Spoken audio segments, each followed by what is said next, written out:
OABeiros, tudo bem com vocês? Eu sou a professora Kelly Amorim, de Processo do Trabalho, aqui do Eu Vou Passar na OAB. E você, vai passar também?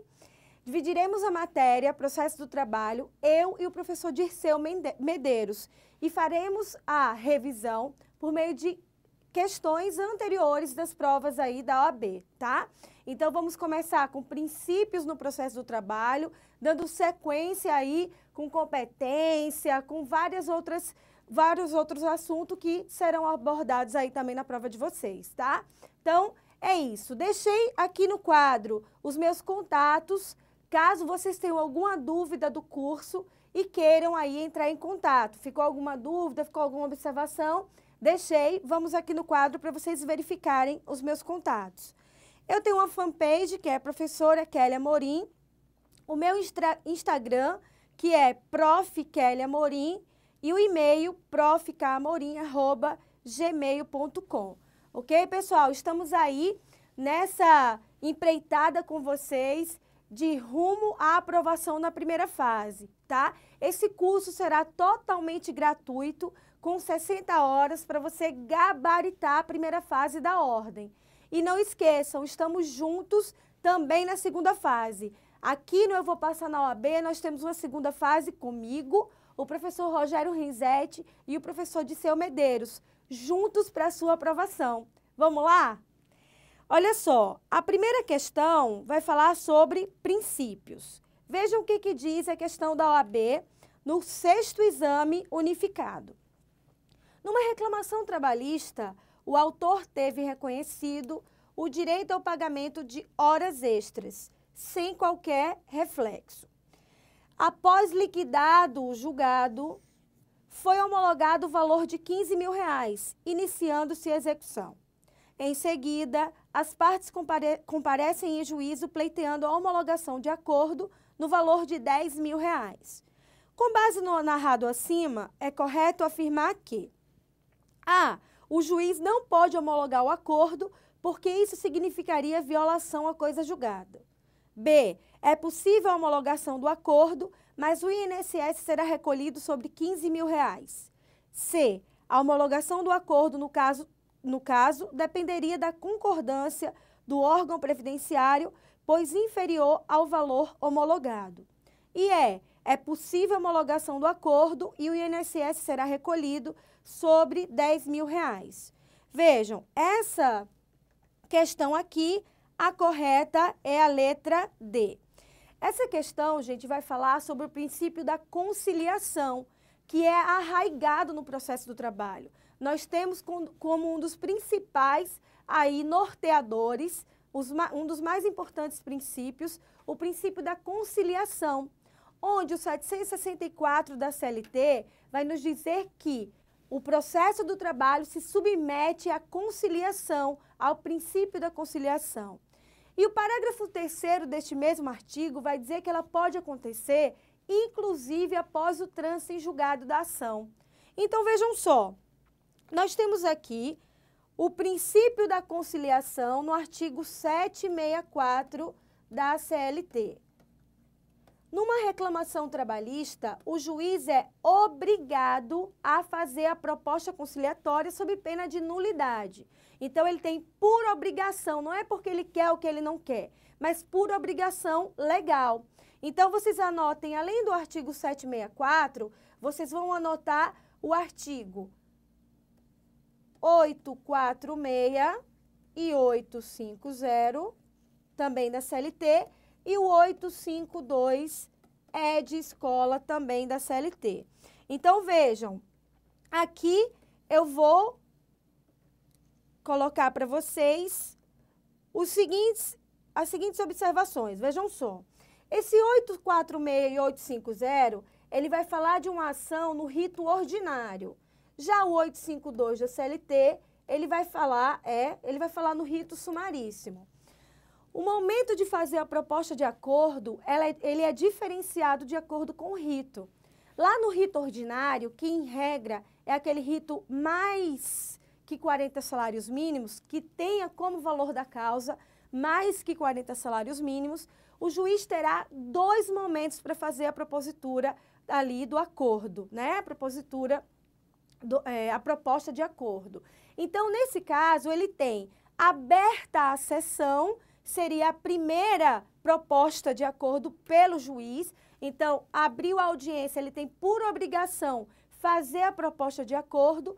E o segundo momento seria após as razões finais, antes da sentença. Então, rito ordinário, em regra, aquele mais que 40 salários mínimos, 2 momentos. Aberta a sessão, ou seja, aberta a audiência e após as razões finais, antes da sentença. Já o artigo 852 da CLT, de escola, ele vai nos dizer que o juiz, aberta a sessão, ele esclarecerá às partes os benefícios de um acordo, utilizando todo o meio de persuasão. Então, o juiz utilizará todo o meio de persuasão para fazer a proposta de acordo, para esclarecer ali o benefício daquela proposta em qualquer momento da audiência. Então, a CLT, ela não estabelece um momento correto, um momento específico ali para que o juiz faça a proposta conciliatória no rito sumaríssimo. Já no rito ordinário, tem, como nós já vimos. Então, você tem que raciocinar. A proposta conciliatória é obrigatória? Sim. É sim pelo juiz. Mas os ritos observarão momentos diferentes. Rito ordinário, aberta a sessão e após as razões finais, são 2 em momentos específicos. Rito sumaríssimo, não há um momento específico consubstanciado na CLT, ok? O juiz pode fazer a qualquer momento, sendo que ele abrirá a audiência narrando ali os benefícios desse acordo, ok? Além disso, gente, vocês têm que observar o seguinte. Imaginem vocês que teve uma audiência e as partes foram lá fora, estavam lá fora antes da audiência e entabularam um acordo entre elas. Então, imaginem que as partes estão lá fora e falaram, olha, vamos fechar um acordo aqui, essa soma é de 100 mil reais, vamos fechar em 10 mil? Elas entraram na audiência e falaram, excelência, homologue esse acordo, por favor. O juiz, gente, ele não tem a obrigação de homologar o acordo. Por quê? Tanto a homologação de acordo como a antecipação de tutela é uma faculdade do juiz. Então, não cabe a impetração de mandado de segurança, dizendo que é direito líquido e certo da parte que tem aquele seu acordo homologado. Isso vai estar na súmula 418 do TST, ok? Já caiu na primeira fase da OAB, essa prova que vocês vão se submeter. Então, se as partes entabularam um acordo lá fora, apresentaram para o juiz, ele não homologou, não tem vício nenhum.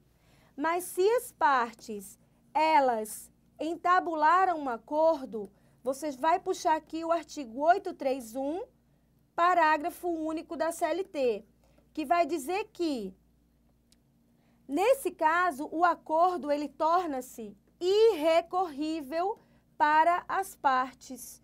Então, o acordo é irrecorrível, não tem recorribilidade nenhuma para as partes, ok? Elas não podem interpor recurso.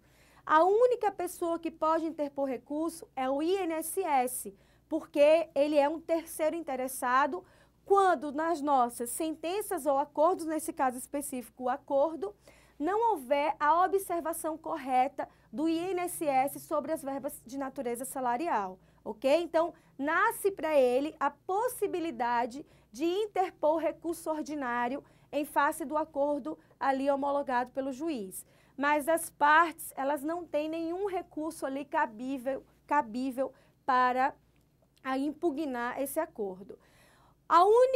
O único meio de impugnação desse acordo para as partes, de acordo com a súmula 259 do TST, é a ação rescisória. É a ação rescisória, ok? Então, o único meio de impugnação é a ação rescisória. Mas entendam, isso também já foi alvo da primeira fase. Não é o fato da parte ter ido, ter feito o acordo e se arrependido que vai ensejar o ajuizamento da ação rescisória. Não. Para que haja ação rescisória, é preciso se observar os requisitos e o cabimento que estão contidos lá no CPC, no artigo 485. Então, tem lá violação de lei federal, tem afronta coisa julgada, tem várias possibilidades. Mas o arrependimento não é uma das possibilidades que enseje aí a observação da ação rescisória pela parte. Ok, gente? Então, vamos lá. Além disso, nós vimos que, na questão que eu trouxe para vocês, ela fala se é possível esse acordo após o trânsito em julgado. Já vimos que, pelo 764, parágrafo 3º, isso é possível. Mas nós colocamos lá que a resposta é a letra D, que vai incidir sobre o valor do acordo e não sobre o valor da condenação, uma vez que a ação já tinha transitado em julgado. Então, teve o ajuizamento da ação, foi alvo de acordo, esse acordo, ao invés de 15 mil, que era o valor da condenação, foi 10 mil. E perguntava, o INSS incide sobre o quê? 10 mil ou 15 mil? Vamos para o quadro. A OJ 376 vai dizer que é devida a contribuição previdenciária sobre o valor do acordo, celebrado e homologado após o trânsito em julgado de decisão judicial, respeitada a proporcionalidade de valores entre as parcelas de natureza salarial e indenizatória deferidas na decisão condenatória e as parcelas objeto do acordo. Ok? Então, o posicionamento do TST é que incide sobre o valor do acordo, observando a proporcionalidade lá da condenação. Ok, pessoal? Vamos lá para a nossa próxima questão. Exame 9, unificado, questão 77. Um dos princípios norteadores do processo de trabalho é o da celeridade, dada a natureza salarial do crédito trabalhista. Entretanto, por força de lei, algumas causas especiais possuem preferência na tramitação. Das situações listadas a seguir, assinale aquela que terá preferência em todas as fases processuais. A. Aqui será executada contra a União, Estados ou municípios. B. Aqui será executada perante o juízo de falência. C. Aqui será executada em face de empregador doméstico. E D. Aqui será executada em face de empresa pública. A correta é a letra B de bola, que é o juízo de falência. O juízo de falência, ele tem prioridade na tramitação. A Fazenda Pública não tem nenhuma prioridade na tramitação da ação, não, gente. Então, tá lá, União, Estados, nada disso tem prioridade, ok? O que tem prioridade aqui, nesse momento da questão, é o juízo de falência. Vejam o que diz o artigo 768 da CLT. Terá preferência em todas as fases processuais o dissídio cuja decisão tiver que ser executada perante o juízo de falência, ok? Então, o juízo de falência, esse sim, tem prioridade aí na tramitação. Além disso, vocês têm que lembrar que tem prioridade também na tramitação o rito sumaríssimo, uma vez que é um rito mais célere, mais rápido, que nós vamos estudar aqui nas nossas aulas. Além disso, volta aqui para o quadro, os executados perante o juízo de falência, esse que nós conversamos, e aqueles em que tem uma das partes com doença grave ou que tenha idade igual ou superior a 60 anos, ou ainda seja portadora de deficiência física ou mental, ok? Então, esse é o princípio da celeridade, realmente nós temos. A questão deixou como se fosse assim, olha, no entanto, tem preferência na tramitação, deixou um pouco dúbio, mas o que quer dizer que, além da nossa celeridade, essas pessoas têm uma preferência na tramitação de suas ações, ok? Vamos lá para a nossa próxima questão. Vamos falar agora, gente, sobre competência da Justiça do Trabalho. Antes de falar sobre a competência, pode ser que caia também para vocês outros princípios. Então, nós falamos de dois, né, que é o princípio da conciliação e o princípio aí da celeridade, mas nós temos outros princípios no processo do trabalho. Então, por exemplo, o princípio da irrecorribilidade imediata da decisão interlocutória, que é o princípio em que a nossa decisão interlocutória, ela é irrecorrível de imediato, de acordo com o artigo 893 da CLT. No entanto, decisão interlocutória, gente, é aquela que põe ali, que resolve um incidente processual.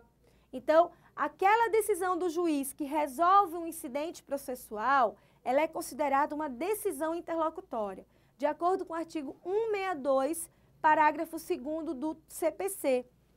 Então, o ato do juiz, ele é dividido em despachos, decisões interlocutórias e sentença.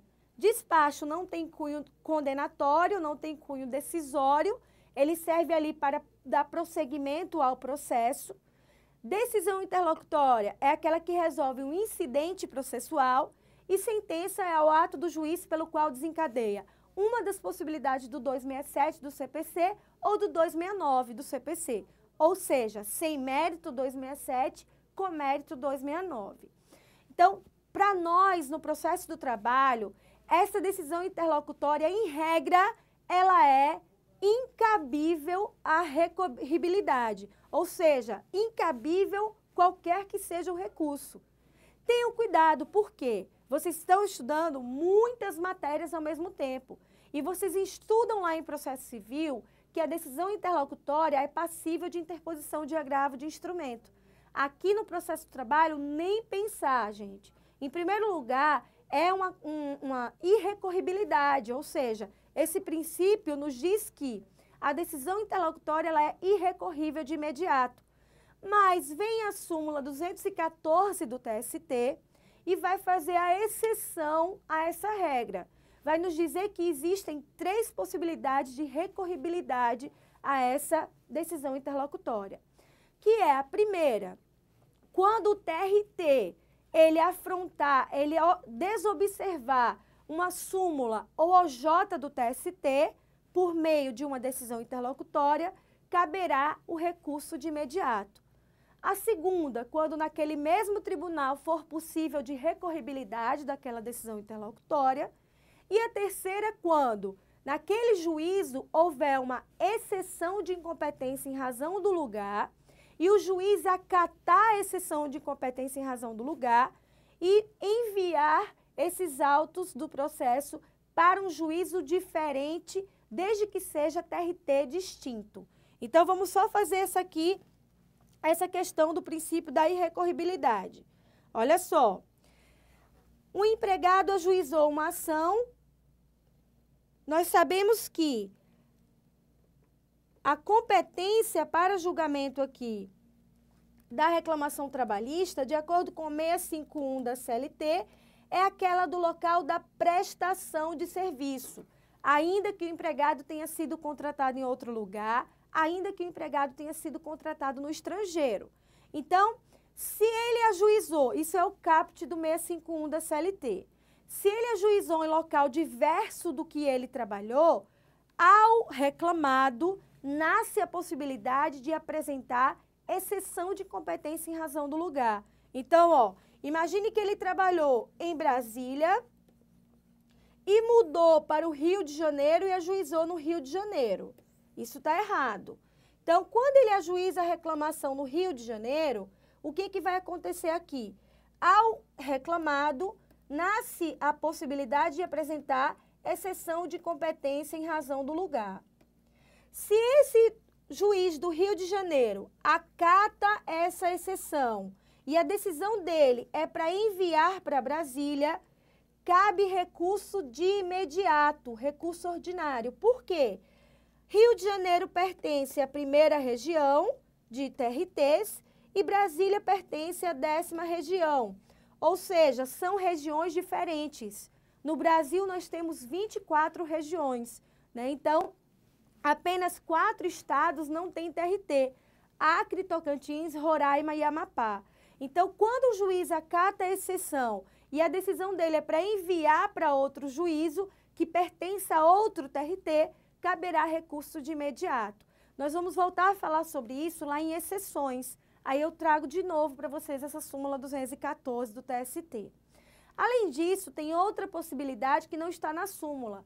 É quando o juiz ele se declara incompetente absolutamente e a decisão dele é para enviar essa ação para a justiça que ele acha que é competente. Então, vou te dar um outro exemplo aqui. Nós, a partir da Emenda Constitucional 45 de 2004, temos a competência para processar e julgar ações que envolvam sindicatos. Sindicato versus sindicato, sindicato versus empregado ou sindicato versus empregador. Até aí tudo bem. Então, imagine que uma determinada parte apresentou uma ação de prestação de contas do sindicato. E esse sindicato é privado, é de empregados privados, né?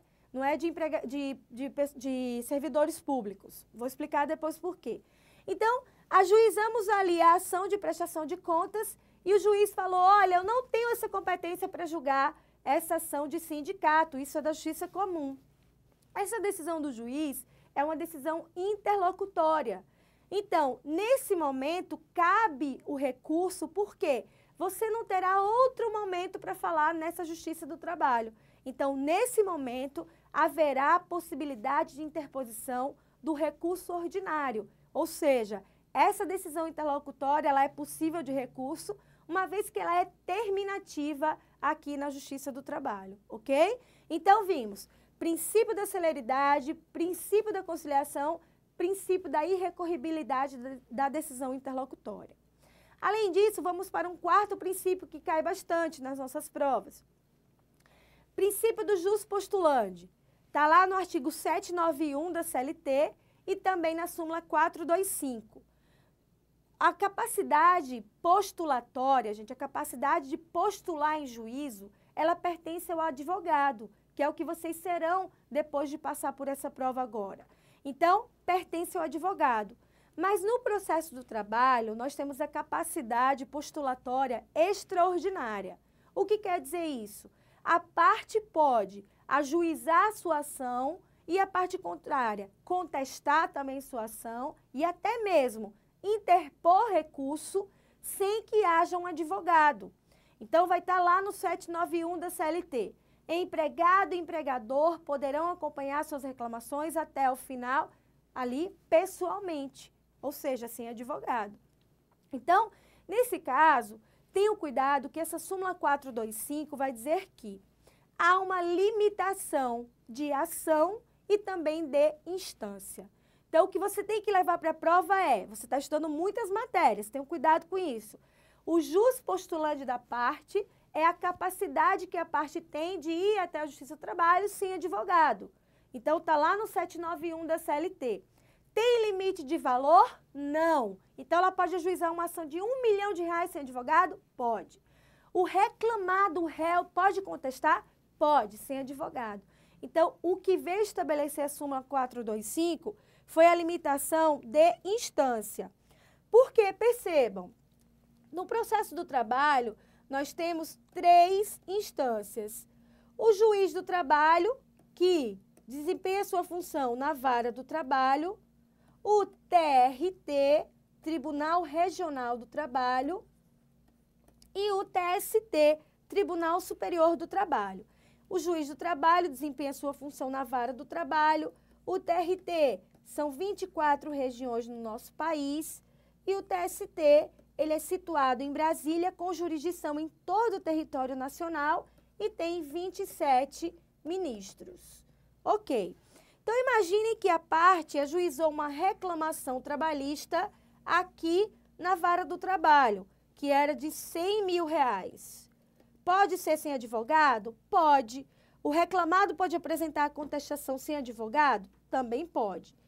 Eles podem também interpor recurso, por exemplo, recurso ordinário para o TRT, agravo de instrumento? Pode, sem advogado. Mas para o TST, não pode sem advogado, ok? Não pode sem advogado. Também, essa mesma súmula colocou uma limitação de ação. Não pode ajuizar ação rescisória, mandado de segurança, nem ação cautelar, sem a figura do advogado. Então, não cabe o jus postulandi para ajuizar ação rescisória, ação cautelar e mandado de segurança. precisa ter advogado. Além do mais, vocês têm que pensar que na relação de trabalho não é cabível o jus postulandi, uma vez que lá o 791 da CLT vai dizer empregado e empregador, ou seja, precisa ter as características do artigo 3º aí da CLT, para que haja o vínculo de emprego. Também, uma última observação sobre o jus postulandi, gente. Se acontecer de a prova apresentar para vocês uma questão de embargo de terceiro, lá um incidente processual, né, que é lá do CPC, do 1046, o posicionamento é que não cabe o jus postulandi. Isso não está na súmula. Mas veja, o terceiro é um terceiro, alheio àquela relação. Então, também não caberia o jus postulandi para o ajuizamento, a apresentação do incidente de embargo de terceiro, ok? Então, vamos lá. Vamos falar agora sobre a competência da Justiça do Trabalho. A competência, vocês têm que pensar, a competência é dividida em absoluta e competência relativa. A competência absoluta, ela é dividida em razão da pessoa, em razão da matéria e em razão da função. É uma competência que deve ser declarada de ofício pelo juiz. Mas, se ele não fez, a parte, no primeiro momento de falar no processo, ela deve suscitar essa incompetência absoluta, uma vez que é matéria de ordem pública. O posicionamento do TST é que essa competência deve ser suscitada nas instâncias ordinárias, ou seja, vara e TRT. Então, competência absoluta é aquela que o Estado impõe. Ela não pode ser derrogada pela vontade das partes, deve ser declarada de ofício pelo juiz. Se não declarada, a parte deve suscitar no primeiro momento ali de falar nos autos do processo. Também essa competência absoluta, ela é preliminar de contestação, ok? Está lá no 301 do CPC.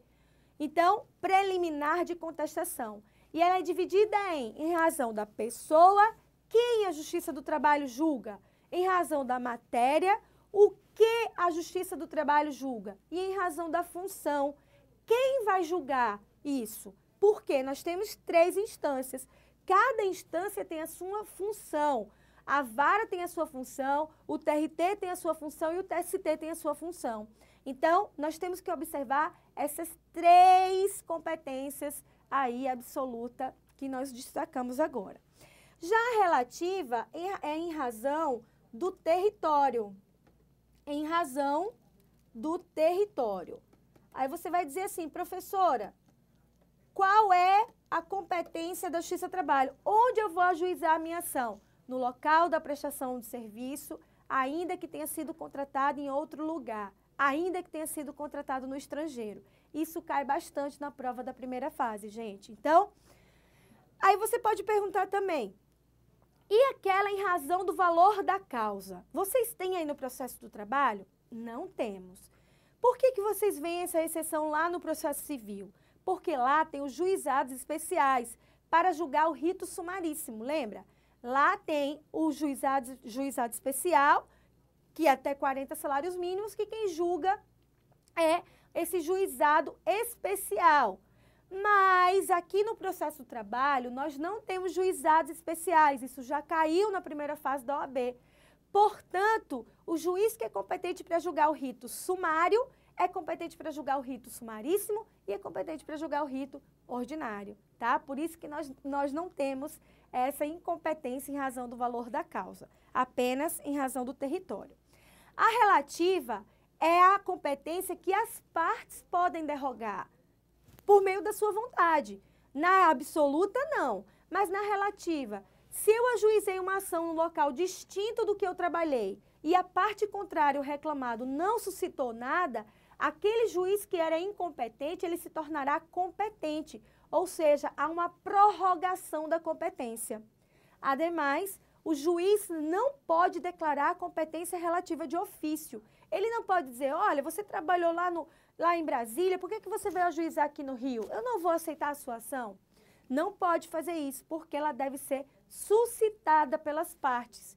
E eu falei para vocês que a competência absoluta é em preliminar de contestação e a relativa é por meio de exceção, é apartada, separada da contestação, ok? Então, vamos lá para a nossa questão. Com relação à competência material, olha só, material em razão da matéria, é correto afirmar que A. Não compete à Justiça do Trabalho, mas à Justiça Federal, o julgamento da ação anulatória de auto de infração lavrado por auditor fiscal do trabalho. B. É da competência da Justiça do Trabalho o julgamento das ações ajuizadas em face da Previdência Social que versem sobre litígios ou medidas cautelares relativos a acidentes do trabalho. C. De acordo com o entendimento do STJ, é da competência da Justiça do Trabalho processar e julgar ação de cobrança ajuizada por profissional liberal contra cliente. E D. A Justiça do Trabalho é competente para julgar ação ajuizada por sindicato de categoria profissional em face de determinada empresa para que esta seja condenada a repassar-lhe as contribuições assistenciais descontadas dos salários dos empregados sindicalizados. A correta é essa última que nós vimos, gente, a letra D. Como nós estamos fazendo uma revisão, eu vou falar para vocês a letra A, B e C, o que está incorreto nelas. Para vocês que estão fazendo a primeira fase do exame, inevitavelmente tem que ler todo o artigo 114 da Constituição Federal, que foi modificado pela Emenda Constitucional 45 de 2004. Então, tem que ler, pessoal, é leitura obrigatória, uma vez que nós temos muitas competências colocadas por meio dessa Emenda Constitucional 45. Infelizmente, não dá para a gente ver nesse cursinho, né, que é um cursinho de revisão, todas elas. Mas vamos aqui voltar para a questão para falar para vocês. Não compete à Justiça do Trabalho, mas à Justiça Federal, o julgamento de ação anulatória de auto de infração lavrado por auditor. Errada. Por quê, gente? Nós temos competência a partir da Emenda Constitucional 45, lá no artigo 114, inciso 7, de processar e julgar questões relacionadas à fiscalização do trabalho. Então, se aqui tem uma fiscalização do trabalho, essa empresa vai discutir isso na Justiça do Trabalho. Antigamente, sim, era na Justiça Federal. Hoje, mais não. Hoje é na Justiça do Trabalho desde 2004. Aí vem, é da competência da Justiça do Trabalho o julgamento das ações ajuizadas em face da Previdência Social. Não, gente. Sempre que for uma ação em face da Previdência Social, olha aqui, é na Justiça Federal, porque trata-se de uma autarquia federal. Só que tenham cuidado, não pega, tá? O artigo 109, inciso 1 da Constituição, vai dizer que realmente a Justiça Federal é competente para julgar lá o INSS, que ele é uma autarquia federal. Mas quando o empregado ajuizar uma ação de acidente de trabalho ou doença relacionada ao trabalho contra o INSS, é na Justiça Comum. Sabe quando o empregado está doente ali ou sofreu um acidente de trabalho e o INSS manda voltar a trabalhar e ele vai discutir esse retorno? Isso é na Justiça Comum, isso é um pega. Por quê? O artigo 109, inciso 1, vai excepcionar essa competência de acidente de trabalho na Justiça Federal, vai ser na Justiça Comum. E lembrem-se que a lei previdenciária equipara a doença relacionada ao trabalho ao acidente de trabalho, ok? E C, de acordo com o entendimento do STJ, é da competência da Justiça do Trabalho processar e julgar a ação de cobrança ajuizada por profissional liberal contra cliente. Não, gente, a súmula 363 do STJ vai dizer que quando os honorários ali for de profissional liberal, é da competência da Justiça Comum, porque trata-se de uma ação consumerista. Quando o profissional está atendendo diretamente o seu cliente, é aquela teoria do consumidor final, que vocês estudam lá no CDC, Lei 8.078. Então, Para a gente aqui, essa é uma relação consumerista, então não seria da competência da Justiça do Trabalho, ok? Vamos lá, então. Exame 8. Se for instalado conflito de competência positivo entre dois juízes do trabalho do Estado de Pernambuco, qual será o órgão competente para julgá-lo? TST, STJ, TRT de Pernambuco e STF. Resposta, TRT de Pernambuco. Por quê? Conflito de competência, ele pode ser positivo, quando dois juízes estão se dizendo que são competentes para julgamento, ou negativo, quando eles estão dizendo que não são competentes para julgar. Nesse caso, a FGV colocou que era positivo, ou seja, os dois estão dizendo que são competentes. Mas os dois, percebam, pertencem ao mesmo TRT. Se pertencem ao mesmo TRT, qual deveria ser o seu raciocínio? É aquele TRT que abarca esses dois juízes que estão conflitando, que devem sanar, dirimir esse conflito aí de competência. Então, qual é a regra aqui para dirimir conflito de competência, gente? Se trata-se de vara versus vara da mesma região, quem vai decidir é o TRT daquela mesma região. Então, se vara está ali da mesma região conflitando, quem vai resolver é o TRT daquela região. Pode acontecer também daquele lugar não ter um juiz do trabalho e um juiz de direito ser investido na jurisdição trabalhista. Aí nós iríamos para o artigo 112 da Constituição Federal. Quando ele sentencia esse juiz de direito, o recurso é para o TRT, ok? Lembrem disso, está lá no artigo 112. Mas imagine que um juiz de direito investido na jurisdição trabalhista está conflitando com uma vara do trabalho, da mesma região. Então, quem vai dirimir? Também o TRT daquela região. A partir do momento que vara versus vara é de região diferente, aqui ó, diferente região, quem vai dirimir é o TST. Se vara tem região diferente, quem vai dirimir é o TST. Ou se juiz de direito investido na jurisdição trabalhista versus vara de outro TRT, também o TST. Ou se TRT estiver divergindo, estiver conflitando, também você vai apresentar esse conflito também no TST, ok? Agora, se um juiz de direito que não é investido na jurisdição trabalhista está conflitando com uma vara do trabalho, aí não é mais a área trabalhista, aí quem vai dirimir é o STJ. Assim como um TRT estiver conflitando com o TJ ou com o TRF. A partir do momento que tem um tribunal superior, qualquer que seja ele, aí vai ser o STF. Então, imagine, o TST está conflitando com o TJ. Olha aqui o Tribunal Superior. Então, quem vai dirimir? O STF. Ou o STJ está conflitando com o TRT. Aqui o superior. Então, STF. Então, a partir do momento que tem um tribunal superior, entra a competência para dirimir esse conflito do STF. Ok, pessoal? Então, na próxima aula, voltamos aí com perempção. Até mais.